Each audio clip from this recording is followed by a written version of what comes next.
Assalamualaikum warahmatullahi wabarakatuh.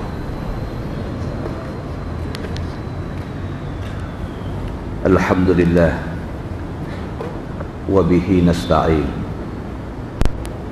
Ashhadu an la ilaha illallah wahdahu la syarika lah. Wa ashhadu anna sayyidana Muhammadan abduhu wa rasuluh. Wa nusalli wa nusallim ala hadzal nabiyil karim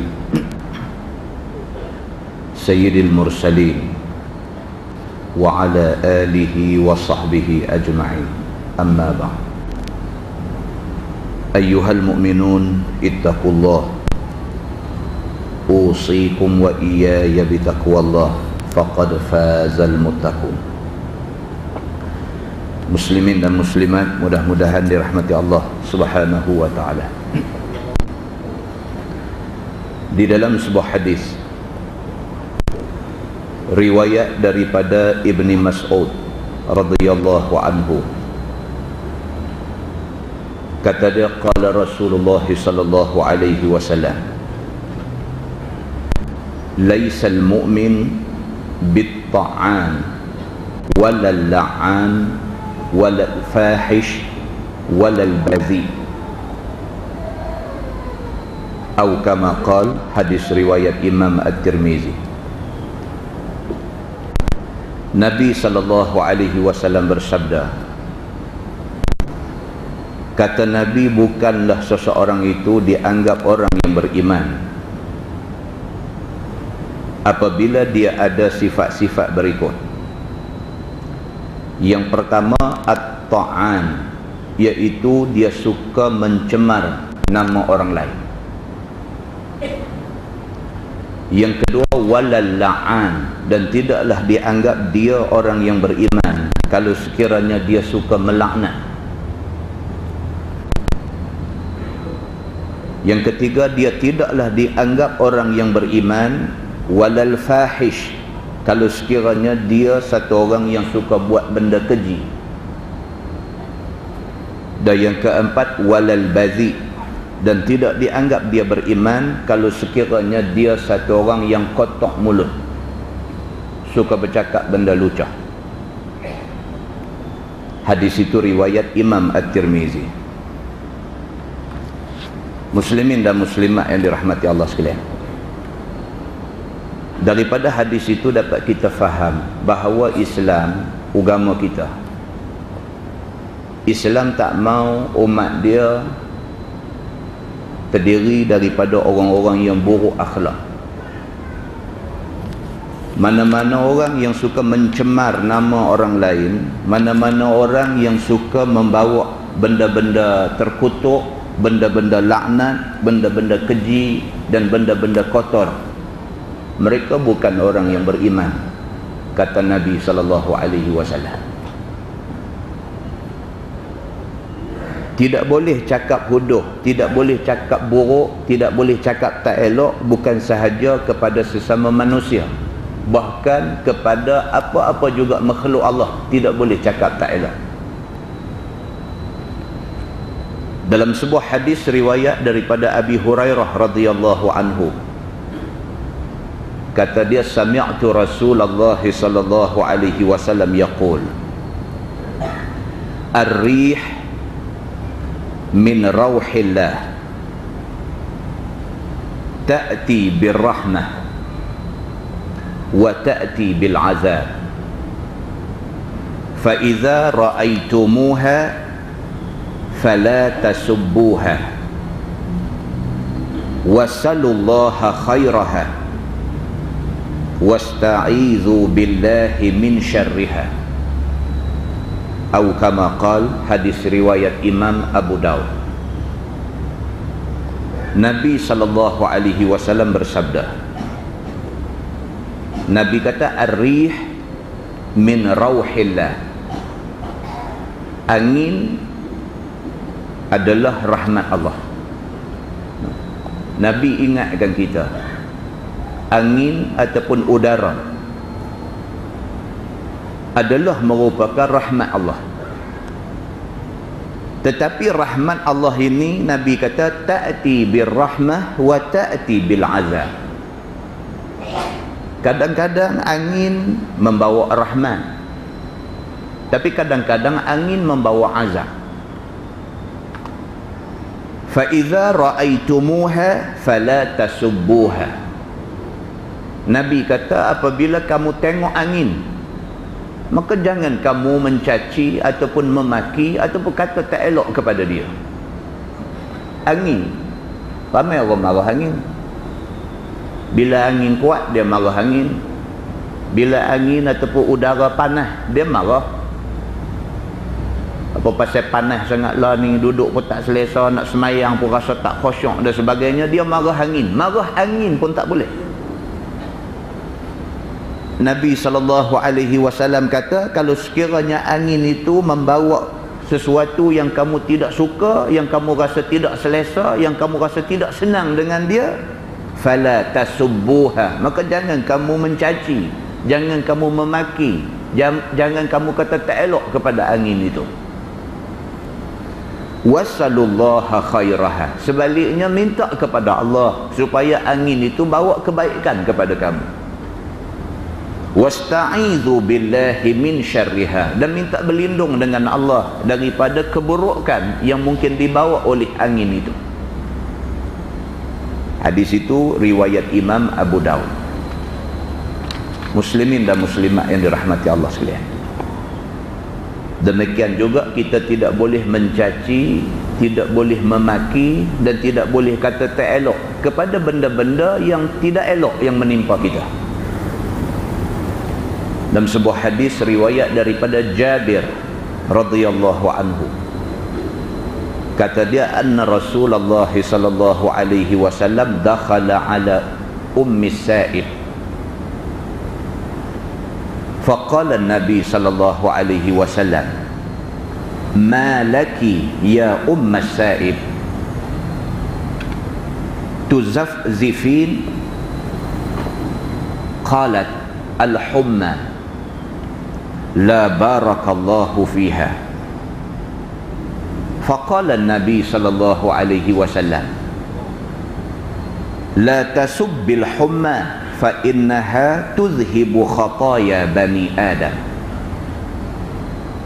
kama yuzhibul kir khabathal hadid, atau kama qal. Hadis riwayat Imam Muslim.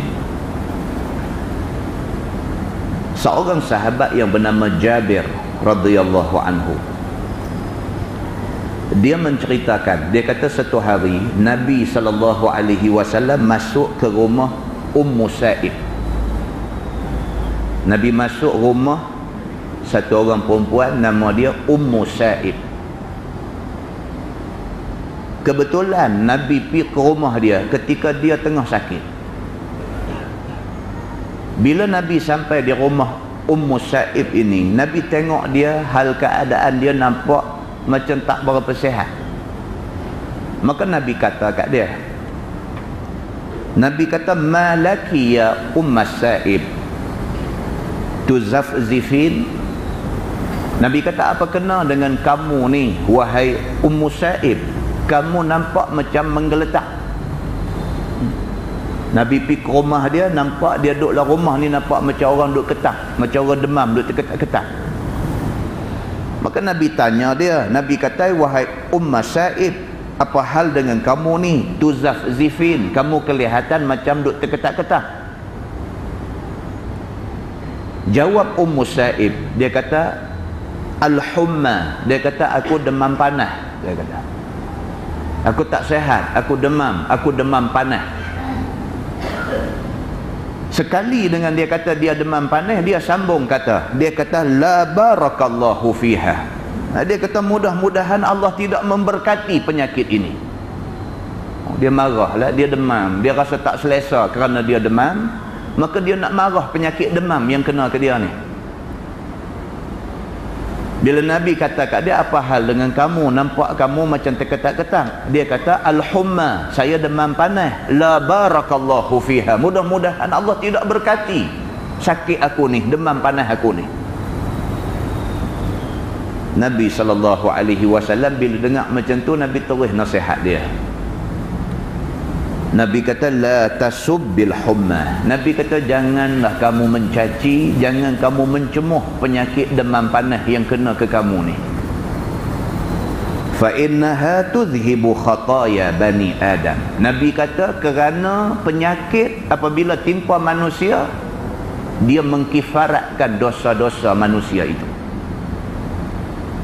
Manusia kalau sekiranya dia kena musibah, dia kena sakit, kena demam ke, ataupun terpijak duri ke, atau kena apa-apa benda yang menyakitkan bagi dia, yang tidak membawa keselesaan bagi dia, sebarang musibah yang ditakdirkan Allah menimpa dia, itu adalah kafarah kepada dosa-dosa dia. Maka Nabi kata kalau hari ni kamu kena demam panas, jangan kamu marah demam panas tu, kerana demam panas tu menyebabkan Allah kifaratkan dosa kamu. Allah mansuhkan sebahagian daripada dosa kamu. Kama yudhibul kir khabathal hadid. Seperti mana tukang besi mengikih buang karat-karat pada satu besi. Bila kena demam panas, luruh dosa daripada kita ni seperti mana luruhnya karat daripada besi apabila dibuang, dikikih oleh tukang besi. Nabi buat perbandingan dengan kata yang semacam itu. Hadis itu hadis sahih, riwayat Imam Muslim. Muslimin dan muslimat yang dirahmati Allah sekalian, daripada 3 hadis yang kita baca tadi dapat kita faham bahawa kalau sekiranya kita boleh pelihara lidah kita daripada bercakap benda tak elok, daripada mencaci maki, daripada melaknat, daripada menjatuh dan mencemarkan maruah orang, daripada kita bercakap keji, cakap huduh, cakap kotor dan sebagainya, maka kita orang yang berjaya. Mana-mana orang yang boleh kontrol diri dia daripada buat benda-benda yang macam tu, dia dah berjaya, dah selapih, dia dah berjaya. Faham daripada situ, mana-mana orang yang tidak boleh kontrol diri dia daripada berkata-kata dengan kata-kata yang tidak elok, dia gagal di dalam ujian Allah kepada dia. Di dalam sebuah hadis riwayat daripada Anas bin Malik radhiyallahu anhu, kata dia, qala Rasulullah sallallahu alaihi wasallam, ma kana al-fuhshu fi shay'in illa shana wa ma kana al-haya'u fi shay'in illa zana. Atau kama qal, hadis riwayat Imam At-Tirmizi. Nabi sallallahu alaihi wasallam bersabda, kekejian, benda keji, benda tak elok, kalau ada dalam diri seseorang, maka itu membawa celah pada diri dia. Diri kita kalau ada benda tak elok, itu celah pada diri kita. Bukan Allah mencela, bukan malaikat mencela, kawan kita celah kita. Dia kata aku tak suka cakap dengan diri, cakap sikit nak kata ke orang, cakap sikit nak kata ke orang, celah pada diri kita. Nabi SAW kata, wa ma kana al-haya'u fi syai' illa zana. Dan malu yang ada dalam diri seseorang itu menjadi hiasan pada diri dia. Kalau dia malu, dia nak hina orang, dia cermin diri dia dulu, aku ni elok sangat ke aku nak hina orang? Dia malu pada diri dia, dia nak hina orang, dia malu pada Allah, dia malu pada diri dia sendiri. Aku ni sempurna sangat ke sampai aku boleh hina orang? Malu tu merupakan hiasan pada diri dia, baik di sisi Allah Subhanahu wa taala. Tuan-tuan, 4 hadis yang kita baca itu adalah pesan Nabi sallallahu alaihi wasallam kepada kita, dan inilah yang dibawa oleh Nabi kepada kita. Nabi nak orang Islam membawa sesuatu yang baik kepada orang lain, supaya orang lain tertarik kepada Islam, yang merupakan satu-satunya agama yang diredai Allah Subhanahu wa taala di sisi dia. Mudah-mudahan mukadimah itu memberi manfaat kepada kita semua, insya-Allah. Kita menggunakan Bahrul Mazi jilid 18. Bahrul Mazi jilid 18, muka surat 85. Muka surat 85. Kita masuk satu bab baru. Kata dia bab ma jaa fi 'izami ahli an-nar. 'Izami, bubuh baris. Saya ni baca tak kena. Bab ma jaa fi 'izami ahli an-nar, iaitu bab yang datang pada menyatakan hadis yang mengkhabarkan besar orang-orang yang mendiami neraka itu selama-lama. Malam ni kita nak tengok satu tajuk. Dia nak cerita kepada kita mana-mana orang yang ditakdirkan Allah akan menjadi penghuni kekal dalam neraka. Penghuni kekal dalam neraka adalah orang yang hidup dia dan mati dia mati kafir. Maka dia akan menjadi penghuni kekal dalam neraka. Orang yang menjadi penghuni kekal dalam neraka, Allah Subhanahu wa ta'ala akan jadikan tubuh badan dia besar di dalam neraka. Kerana tubuh badan besar akan menyebabkan sakitnya banyak. Badan besar sakit banyak. Banding dengan orang badan kecil, kalau kena bakar dengan api neraka, keluasan kulit dia tu kecil, maka sakit dia sedikit. Tapi kalau badan dia besar, keluasan kulit dia besar, kena bakar neraka, sakit dia banyak. Maka orang yang masuk neraka, Allah Subhanahu wa ta'ala takdirkan tubuh dia jadi besar. Tujuan dia ialah supaya kena bakar. Bila kena bakar, sakit dia lebih sakit daripada orang badan kecil. Ketahuilah saudaraku, dia kata, orang yang mendiami neraka selama-lama itu dan orang yang tidak mendiami selama-lama itu bersalahan besar pada tubuhnya. Orang yang masuk neraka, masuk nak duduk kekal dalam neraka. Dengan orang yang masuk neraka, masuk kerana dosa dia, lepas kena azab masuk syurga. Saiz tubuh badan tak sama. Orang yang masuk neraka, masuk kekal selama-lama, Allah akan jadikan tubuh badan dia besar. Sedangkan orang yang masuk neraka, kadar untuk dia azab, lepas tu nak masuk syurga balik, tubuh badan dia kecil. Begitu maksud dia. Maka dalam hadis yang dikeluarkan oleh Imam At-Tirmizi, mengkhabarkan besar tubuh ahli neraka yang mendiaminya selama-lama. Itu dia. Ni, sekali lagi dia kata, kita akan tengok satu hadis yang membuktikan bahawa orang yang masuk neraka dan kekal dalam neraka, badan dia besar. Dia kata dia, an Abi Hurairah radhiyallahu anhu anin Nabi sallallahu alaihi wasallam qala inna ghilazat jildil kafir 42 dhira'an wa inna dhirsahu mithlu Uhud wa inna majlisahu min jahannam kama baina Makkah wal Madinah. Diriwayatkan daripada seorang sahabat Nabi sallallahu alaihi wasallam, namanya Abu Hurairah radhiyallahu anhu, daripada Nabi sallallahu alaihi wasallam telah bersabda ia, bahawasanya tebal kulit orang kafir di dalam neraka itu 40 hasta. Kulit saja. Kulit orang yang menjadi ahli neraka ni, Nabi kata kulit dia tebal sebanyak 40 hasta. Satu star, satu depa. 40. Kulit dia saja tebal macam tu. Kerana apabila besar tubuh seseorang itu, nescaya banyak tempat kena sakit. Itu dia kata. Lagi besar tubuh, lagi banyak kawasan nanti kena sakit. Orang yang terbakar tapak tangan dengan orang yang terbakar satu badan, mana lagi sakit? Terbakar tapak tangan pun sakit, Allah Ta'ala yang mengetahui. Tapak tangan terbakar, sakit ni Allah Ta'ala yang mengetahui. Tuan-tuan bayangkan orang yang terbakar satu badan. Lagi besar kawasan terbakar, lagi sakit. Allah Subhanahu wa ta'ala, kalau sekiranya manusia ni masa hidup atas dunia jahat, masa hidup atas dunia kafir dengan Tuhan, esok bila masuk neraka, Allah Subhanahu wa ta'ala akan jadikan tubuh badan dia besar. Bila tubuh besar kena bakar dengan api, sakit dia lagi teruk daripada orang tubuh kecil. Saja Tuhan buat macam tu, nak bagi sakit dia ni berganda-ganda daripada sakit biasa. Begitu. Dan bahawasanya gigi geraham orang kafir itu seumpama bukit Uhud. Subhanallah. Gigi geraham dia besar bukit Uhud. Tuan pergi Mekah, pergi Madinah, pergi ziarah ke bukit Uhud ni, Jabal Uhud ni, tengok bukit tu besar mana. Besar tu gigi geraham duduk dalam mulut. Sebiji gigi geraham besar bukit tu. Bayangkan ada berapa biji geraham, berapa biji bukit duduk ada dalam mulut ni.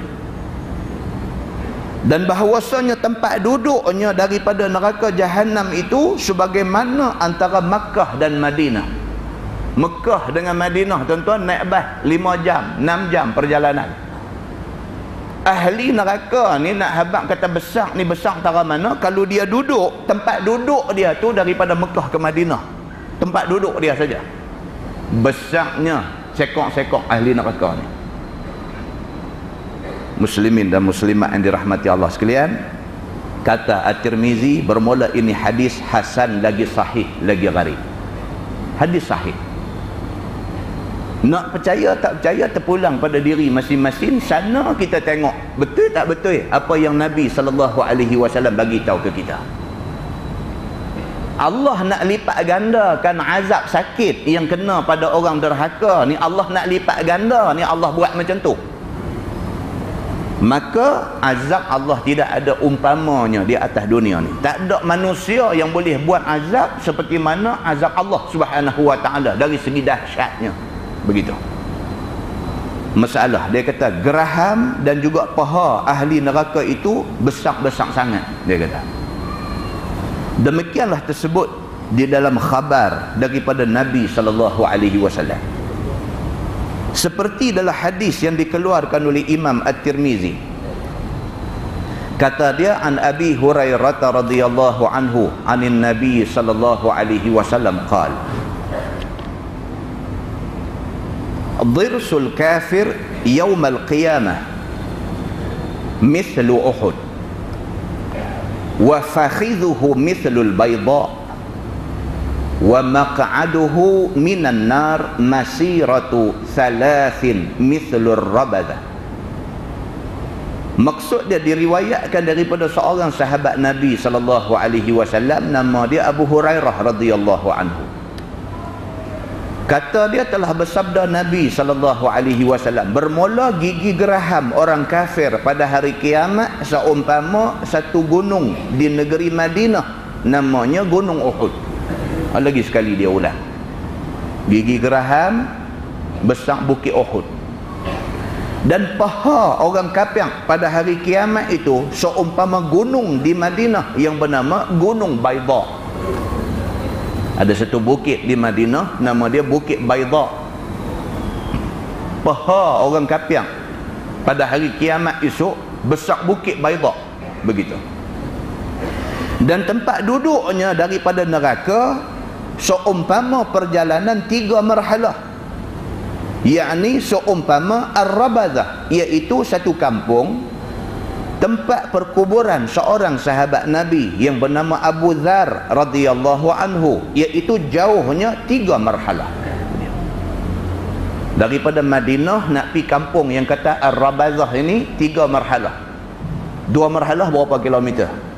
2 marhalah boleh semayang jamak. 2 marhalah berapa kilometer? Lebih kurang kita kata 90. Lebih kurang 3 marhalah.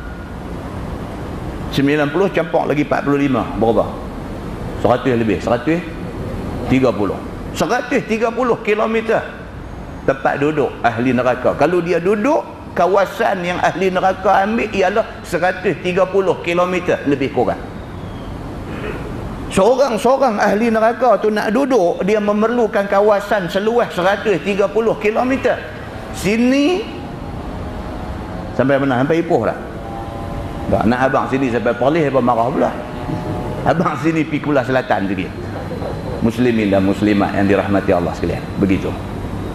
Jauhnya umpama Madinah pi dekat Rabazah. Rabazah ni satu kampung yang menjadi tempat simpannya seorang sahabat Nabi yang bernama Abu Dzar Al-Ghifari radhiyallahu anhu. Untuk Abu Dzar ni pun cerita pasal dia, cerita jenuh pula malam ni. Abu Dzar Al-Ghifari, sahabat Nabi yang berasal daripada penyamun. Dia duk samun harta orang di tengah jalan. Bila masuk Islam, jadi orang yang cukup kuat Islam dia, sehingga kan dia ni satu hari bagi ceramah agama. Khalifah Muawiyah mai dengar ceramah dia duk cerita ni tentang dia tak mau kepada harta ni, kepada dunia ni. Dia cerita ni sampai menangis-nangis. Khalifah nak test dia, khalifah bagi duit emas pada dia, nak tengok dia nak ambil tak duit. Cakap kata tak mau kepada keduniaan. Kalau orang bagi duit ambil, makna hang ni tak boleh pakai punya cakap. Khalifah nak test dia, try tengok umpan dengan duit, dia ambil. Dia ambil. Khalifah kata karut dia ni rupanya. Selang sehari khalifah hantar orang suruh pergi minta balik duit tu. Bila pergi, dia kata minta maaf, duit tu tak ada dah. Baru bagi kemarin saja duit tu dah tak ada. Tak ada pasal apa? Dia sedekah habis dah kat orang miskin hak ada dalam kawasan dia. Kalau nak, dia kata aku kena pergi kutip balik. Dia kata pasal apa? Duit kamu bagi kemarin aku dah bagi dah dekat orang susah. Dia kata. Maknanya apa? Maknanya hak khalifah sangka kata dia ni sebenarnya cakap tak serupa bikin ni, sangkaan khalifah tu silap. Khalifah tengok bagi duit ambil, khalifah ingat jahat. Rupa-rupanya dia ambil duit sat aja, dia bagi pula kat orang. Rupa-rupanya dia baik. Abu Dzar Al-Ghifari ni berapa kali bila Nabi SAW cerita pasal neraka, Abu Dzar Al-Ghifari dengar cerita Nabi tentang neraka ni pengsan, tak sedar diri beberapa kali. Dia dengar Nabi duk cerita pasal neraka, pasal azab neraka, pasal penduduk neraka, pasal makanan minuman yang disediakan kepada ahli neraka tu, dia duk dengar tu, dia duk menangis, tak boleh tahan. Pasal Abu Dzar rasa dia nanti nak kena masuk neraka. Beza dengan kita lah. Kita lah bila dengar cerita pasal neraka duk berasa orang lain nak masuk, kita tak masuk. Kita lah ni lagu tu, kita diserang sindrom selamat, sindrom rasa selamat, sedangkan itu perasaan yang palsu. Sahabat Nabi, dia bila dengar cerita pasal neraka, dia duk rasa dia nak masuk, dia takut. Maka Abu Dzar Al-Ghifari bila dengar Nabi cerita pasal neraka, takut ni terlampau punya takut ni, pengsan. Abu Dzar Al-Ghifari hari mati dia kain kapan tak ada, nak kapan dia. Pasal apa? Pasal kemiskinan dia. Duit tak lekat dalam poket. Abu Dzar Al-Ghifari dia dikebumikan di kawasan Ar-Rabazah ini, yang terletak lebih kurang 130 km daripada Madinah Al-Munawwarah. Muslimin dan muslimat yang dirahmati Allah sekalian. Dia kata, dan ada tersebut hadis di dalam Sahih Al-Bukhari dan Sahih Muslim. Kata dia, an Abi Hurairah radhiyallahu anhu anin Nabi sallallahu alaihi wasallam qala, ma baina mankibai al-kafir masiratu 3 ayyam lirrakibil musri'. Diriwayatkan daripada Abi Hurairah radhiyallahu anhu, daripada Nabi sallallahu alaihi wasallam sabdanya, bermula barang yang antara dua belikat orang kafir di dalam neraka itu perjalanan 3 hari bagi orang yang menunggang kuda yang laju. Yang kata orang kafir ni besar badan dia macam mana? Ni belikat. Belakang kita ni tulang belikat. Besarnya orang kafir ni kalau start naik kuda laju, naik daripada belikat balik kanan nak sampai belikat balik kiri 3 hari perjalanan tanpa berhenti. Nak habaq kata besarnya ahli neraka, orang kafir yang masuk neraka ni, belikat dia saja start daripada balik sini nak sampai balik sini, kalau naik kuda dia kata al-musri', naik kuda laju ni, naik kuda pacu laju-laju ni tak berhenti 3 hari 3 malam baru sampai ujung badan orang kafir di dalam neraka.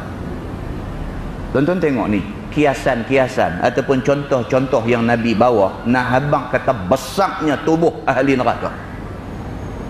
Gigi geraham besar bukit Uhud, paha dia saja besar bukit Baida, tulang belikat di antara ujung ni sampai ujung ni 3 hari 3 malam perjalanan dalam keadaan naik kuda laju. Besar sungguh yang dikatakan penghuni neraka yang terdiri daripada orang kafir yang bila masuk neraka dia akan kekal sampai bila-bila di dalam neraka. Begitu. Yakni besarnya belikat dan jauhnya di antara kedua belikat kiri dan kanan itu, iaitu kira-kira 3 hari perjalanan. Muslimin dan muslimat yang dirahmati Allah sekalian. Dan tersebut pada satu hadis lagi di dalam Sahih Muslim. Kata dia, an Abi Hurairah radhiyallahu anhu anin Nabi sallallahu alaihi wasallam qala, dhirsul kafir mithlu Uhud wa fakhidhuhu mithlu al-bayda wa maq'aduhu minan nar kama baina Qadid wa Makkah wa kinafati jasadi 42 zira'an bi zira'il jabbar. Diriwayatkan daripada seorang sahabat Nabi sallallahu alaihi wasallam. Nama dia Abu Hurairah radhiyallahu anhu. Daripada Nabi sallallahu alaihi wasallam sabdanya, bermula gigi geraham orang kafir di dalam neraka seumpama gunung Uhud. Banyaklah hadis yang sebut benda ni. Kot kata satu hadis, kita nak kata hadis dhaif kot. Kot kalau kata satu hadis.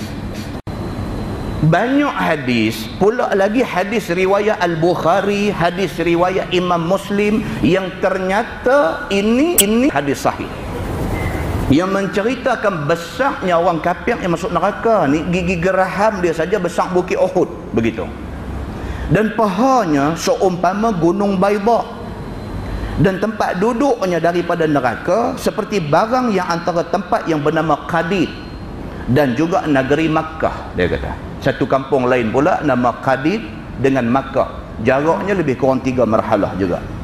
Dan tebal kulit tubuhnya 2 dan 40 hasta dengan hasta Jabbar, dia kata.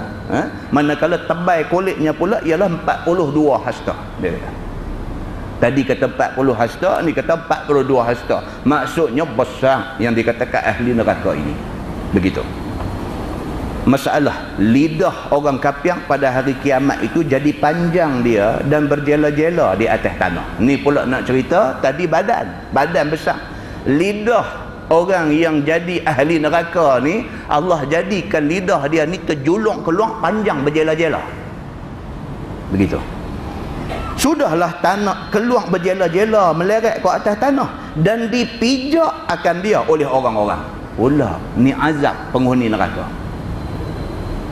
Tuhan jadikan lidah dia ni panjang. Sudahlah lidah panjang, tak boleh simpan dalam mulut, keluar merambu ke atas tanah ni lidah. Sudahlah lidah tu tak boleh simpan dalam mulut, keluar merambu, orang pakat duk pijak pula lidah dia ni. Begitu keadaannya. Demikianlah tersebut di dalam khabar. Satu daripadanya seperti dalam hadis yang dikeluarkan oleh Imam At-Tirmizi. Kata dia, an Ibni Umar radhiyallahu anhuma qala Rasulullah sallallahu alaihi wasallam, innal kafir la yashabu lisanahul farsakh wal farsakhaini yatawatta'uhu nasu. Diriwayatkan daripada seorang sahabat Nabi sallallahu alaihi wasallam. Nama dia Abdullah bin Umar bin Al-Khattab radhiyallahu anhuma. Kata dia telah bersabda Nabi sallallahu alaihi wasallam, sesungguhnya orang-orang kafir itu menghela ia akan lidahnya satu farsakh, yakni 3 mil panjangnya, terjuluk dari mulutnya, dan 2 farsakh. Itu dia. Nabi kata orang kafir bila duduk dalam neraka esok dia, lidah dia tu merambu keluar. Panjang lidah dia tu sama ada 1 farsakh ataupun 2 farsakh. Panjang berjela-jela, lidah ni tak boleh simpan dalam mulut. Dan kita dengar 2 cerita. Satu cerita dalam Quran, ayat cerita tentang Bal'am. Watlu alaihim naba allazi atainahu ayatina. Tu ayat tu cerita tentang Bal'am yang pada mulanya orang kuat Nabi Musa, tiba-tiba dia terlibat dengan musuh Nabi Musa, iaitu Bani Kan'an. Mereka minta dia tolong doa supaya melingkup musnah binasa Nabi Musa. Dia akhirnya terpedaya dan dia tolong doa kemusnahan Nabi Musa. Dengan kerana perbuatan dia doa minta lingkup Nabi Musa, maka Allah Subhanahu wa taala marah dia. Allah suruh malaikat rentap lidah dia. Lidah dia keluar terjuluk sampai ke atas perut. Bal'am mati dalam keadaan serba hina. Itu satu. Yang kedua, kita cerita masuk dalam surah abang apa hari tu ni di Malaysia. Satu orang yang dia ni bila orang bercakap pasal agama, bila orang bercakap pasal semayang, pasal apa, mulut suka buat main-main. Orang ajak pergi masjid semayang pun dia buat cakap lebih kurang. Orang ajak pergi masjid mengaji kitab pun dia buat bercakap lebih kurang. Yang cakap dia tu, dia guna lidah dia tu untuk bercakap, untuk mencerca, untuk menghina Islam. Sehingga kan Allah Subhanahu wa taala takdirkan dia mati waktu orang semayang jemaat. Orang laki-laki semua tengah semayang jemaat, dia laki-laki, dia tak semayang jemaat, keluar naik motor nak pergi mana ke, gedum kena langgar dengan orang, jatuh pergi dalam parit. Keluar dalam surah abang apa hari tu ni. jatuh pergi dalam parit. Orang jumpa dia, kemudiannya bawa pergi hospital, mati dah, balik mai ke rumah. Tengah duk mandi mayat, lidah dia duk keluar. Tengah duk mandi mayat, lidah duk terbit keluar. Terbit kuih duk panjang, sampai kawan yang kerja mandi mayat ni pun naik takut dah. Dia perosok masuk, jeluak keluar. Dia perosok masuk, jeluak keluar. Akhirnya mayat dia disempurnakan dengan kadar segera kerana bimbang fitnah yang duk jadi pada diri dia.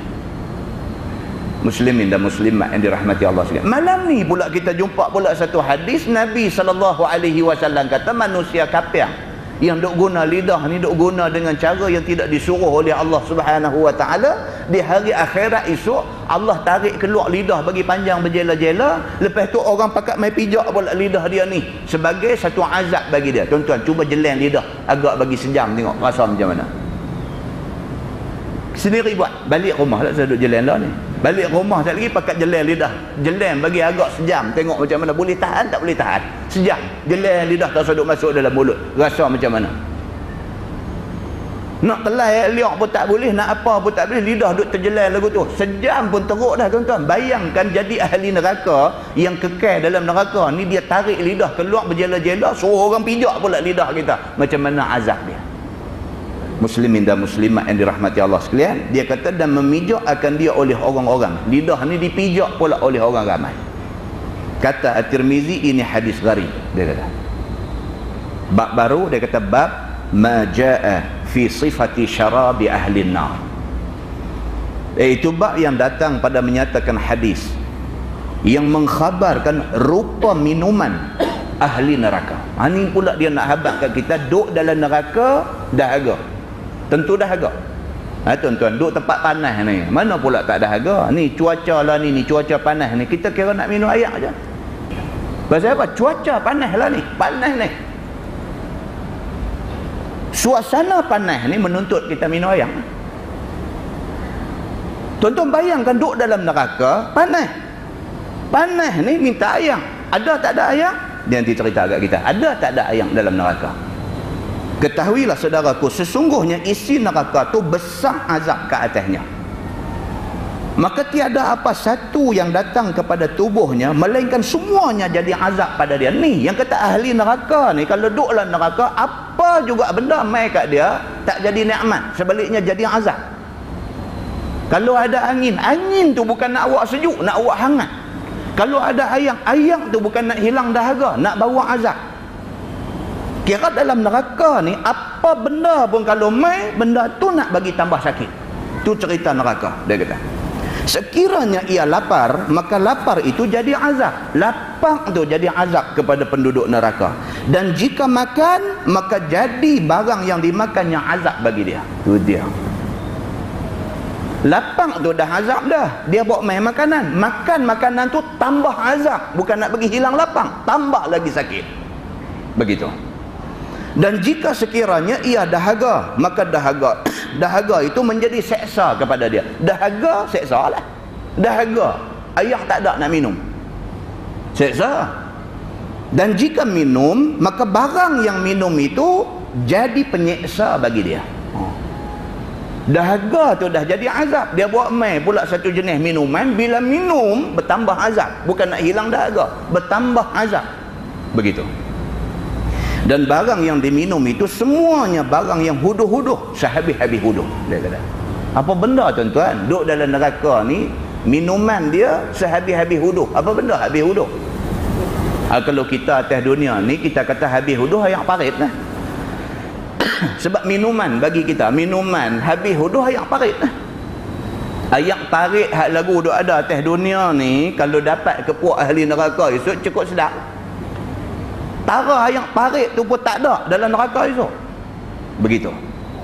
Seperti barang yang tersebut dalam hadis yang dikeluarkan oleh Imam At-Tirmizi, dia kata, an Abi Sa'idin radhiyallahu anhu anin Nabi sallallahu alaihi wasallam fi qawli kal muhli qala ka'akari zait fa idza qarrabahu ila wajhi saqatat farwatu wajhi. Diriwayatkan oleh seorang sahabat Nabi sallallahu alaihi wasallam, nama dia Abu Sa'id Al-Khudri radhiyallahu anhu. daripada Nabi SAW pada tafsir kalimah Quran yang berbunyi kalmuhli. Ada dalam satu ayat Quran Allah ada sebut kalmuhli, perkataan itu. Apa maksud al-muhlu itu? Sabdanya ialah seperti hampas-hampas minyak dan buang-buangannya dan yang busuk-busuknya, maka itulah yang diminum oleh ahli neraka. Dia kata ahli neraka dahaga. Bila dahaga minta ayam, bila minta ayam Allah suruh bagi dekat ahli neraka ni sejenis ayam yang dinamakan al-muhlu. Dalam Quran dia kata kalmuhli. Sekiranya benda itu dihamparkan dia kepada muka, maka tentulah luruh kulit muka itu. Yang kata jenis minuman kalmuhli itu, bila wakmai dekat muka tak minum lagi, baru wakmai dekat muka, wap dia aja kena muka, luruh habis isi muka ni, luruh jatuh bertabak. Belum minum lagi, wap dia saja menggugurkan isi muka. Dan ada pun dalam Quran, iaitu firman Allah, a'udzubillahi minasyaitanirrajim, inna syajarataz zakum ta'amul athim.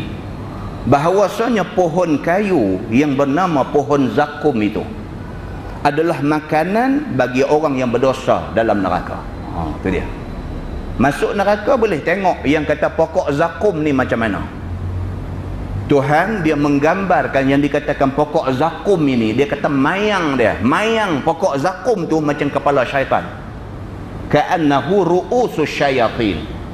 Mayang dia tu, tengok mayang, rupa mayang tu kita tengok nampak macam kepala syaitan. Tu keadaan pokok, belum kena buah dia lagi.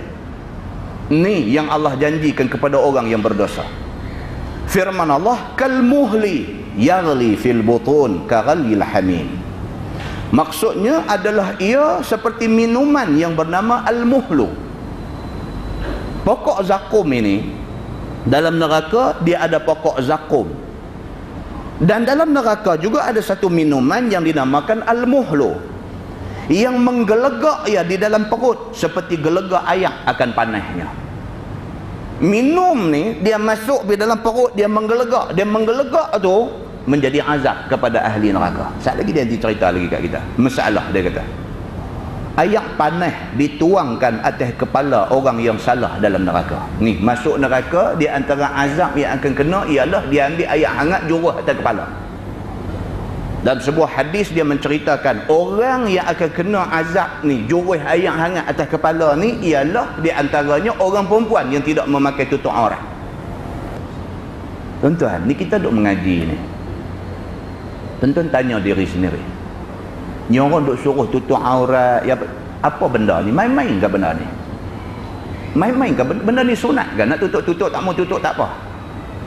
Bolehkah kita pergi duk kata kau apa ni duk ulang-ulang bercakap soal tutup aurat, tutup aurat? Ni Allah bukan nak tengok tutup kepala ke tak, Allah nak tengok hati. Boleh ke cakap macam tu? Muslimin dan muslimat yang dirahmati Allah sekalian, penyakit jangan cari. Sebab kita duk baca malam ni penyakit. Ini penyakit. Penyakit yang akan menimpa orang-orang yang bantah Allah Subhanahu wa ta'ala. Begitu. Kalau sayang dekat bini, kalau sayang dekat anak, kalau sayang kat adik-beradik, nasihat elok-elok, suruh tutup aurat. Sebab apa? Sebab mengingkari perintah ini menyebabkan mereka susah sangat di hari akhirat.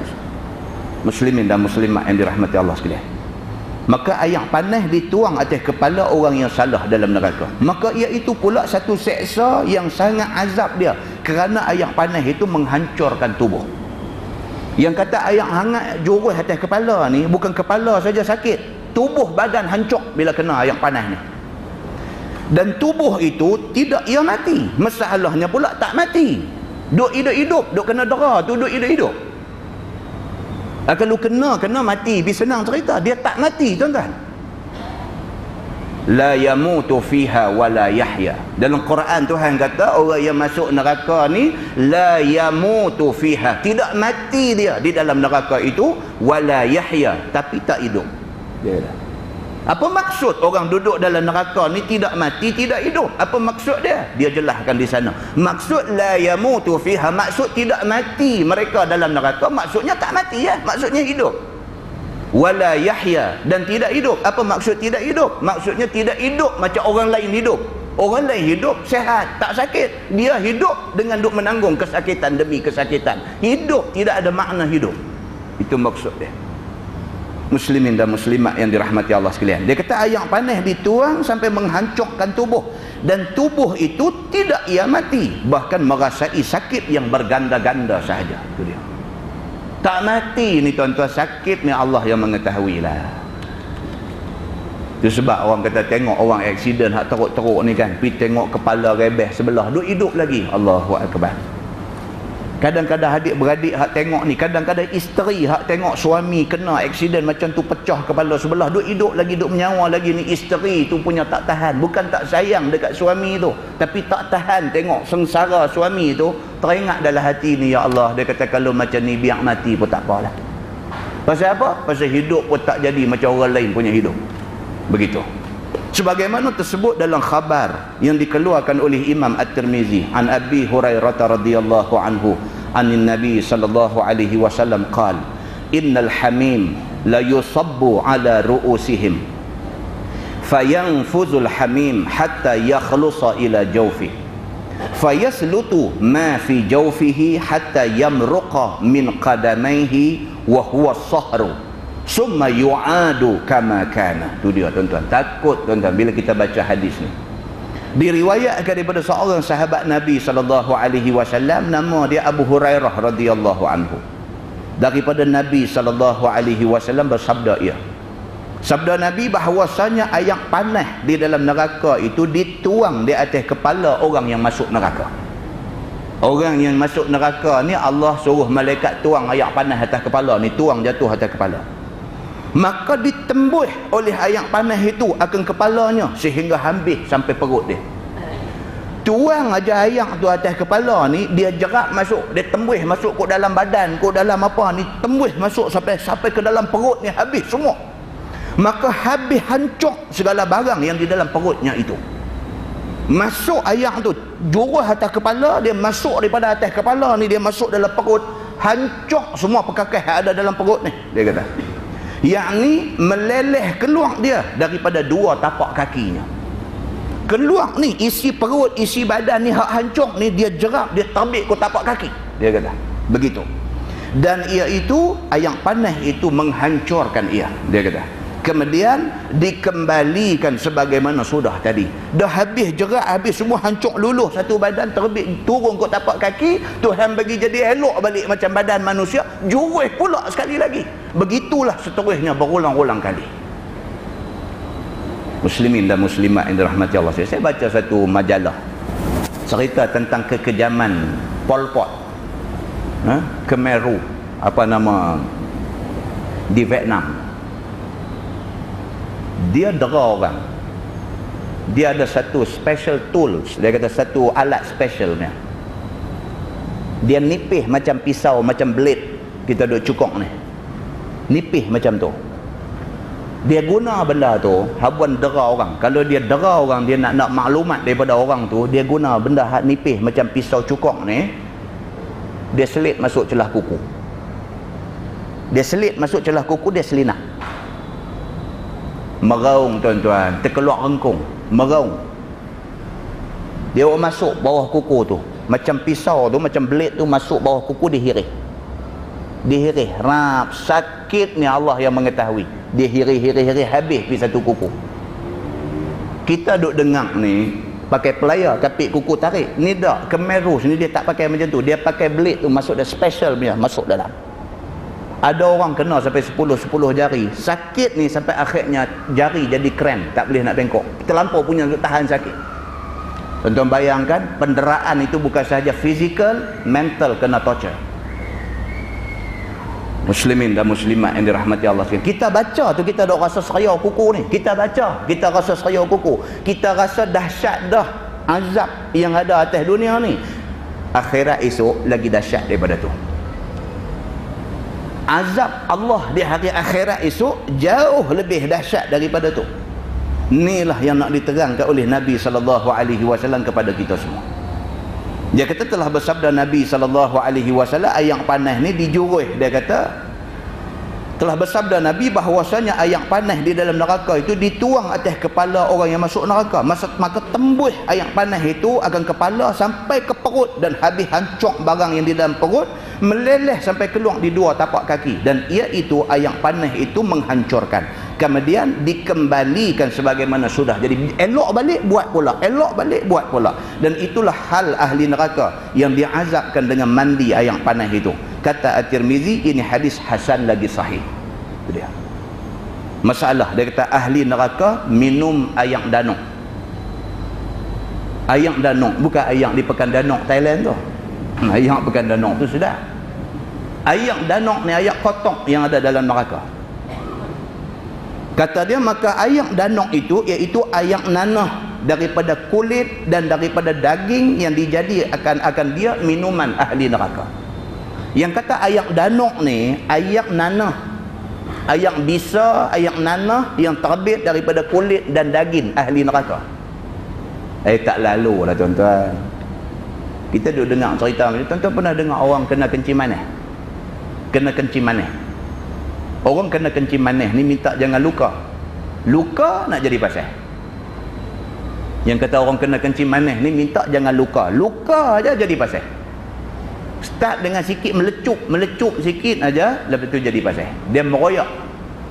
Dia melarat daripada hujung ibu jari kaki, dia makan satu tapak kaki. Pergi di hospital, dia selinap buang tapak kaki tu, dia buat dressing, dia cuci, dia basuh, dia bubuh macam-macam ubat dan sebagainya, dia bungkus. Bungkus tu tahan sekerat hari aja. Kalau dia buat dressing pagi sampai tengah hari, sekali lagi busuk satu watt. Satu watt orang duduk tu busuk tapak kaki dia ni. Bila jadi sampai macam tu tuan-tuan, kalau tak mau duduk hospital, nak duduk di rumah, anak cucu meluat. Tak usah cakap lah, siapa kena siapa tak. Duduk di rumah, bini hak punya sayang dekat laki ni duk main tapak kaki busuk pasal duk main nanah di tapak kaki ni, bini pun boleh lari. Anak-anak ni tak mau pergi tengok langsung. Buat giliang, anak ada 5 orang giliang, hari ni hang jaga lu, tak pi jaga. Pasal apa? Tak boleh tahan tu, busuk tapak kaki tu. Busuk pun tak boleh tahan, nak pergi duk buka, nak pergi duk basuh. Allahu akbar. Duk jadi banyak dah tuan-tuan ni. Hak kena ni makan ayak mata. Sedih nak cerita, kata orang tak peduli kat dia, nak cerita bini tak peduli kat dia, nak cerita anak-anak tak peduli kat dia, masuk piduk di hospital, misi duk buat cengeng kat dia, nak duk tang mana, akhirnya bawa penyakit tu, bawa akhir habis umur macam tu aja. Punya jijiknya kita dengan nanah, dengan benda-benda busuk ni sampai macam tu. Di hari akhirat esok ahli neraka, busuk tu nak jadikan minuman dia.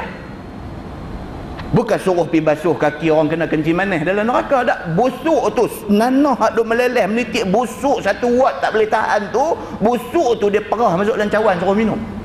Allah Subhanahu wa taala alam. Macam mana teruknya keadaan itu.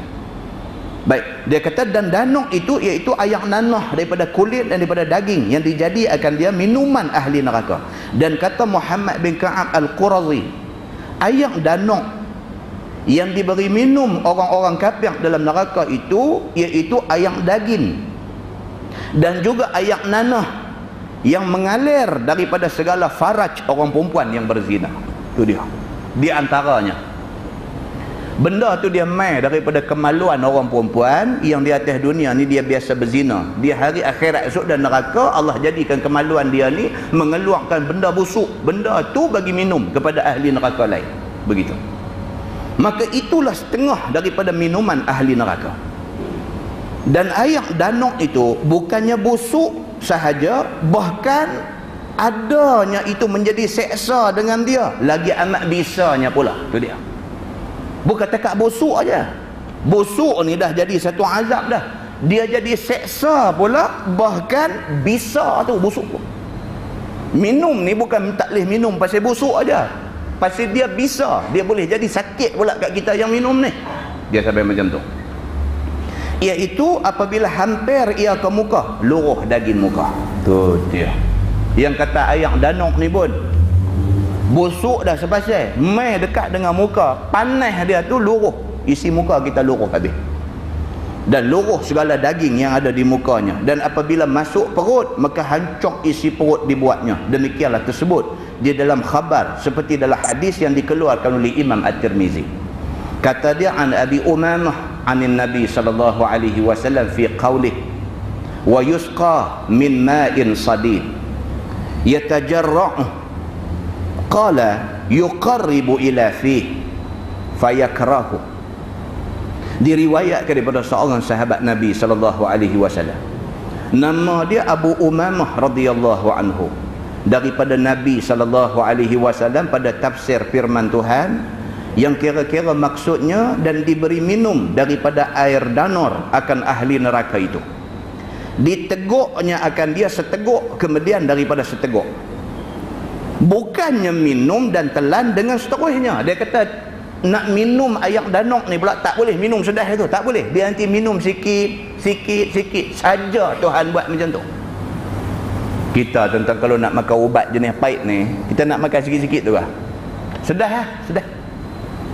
Tak tu tarik nafas panjang-panjang, katuk hidung, pergi bagi sekali.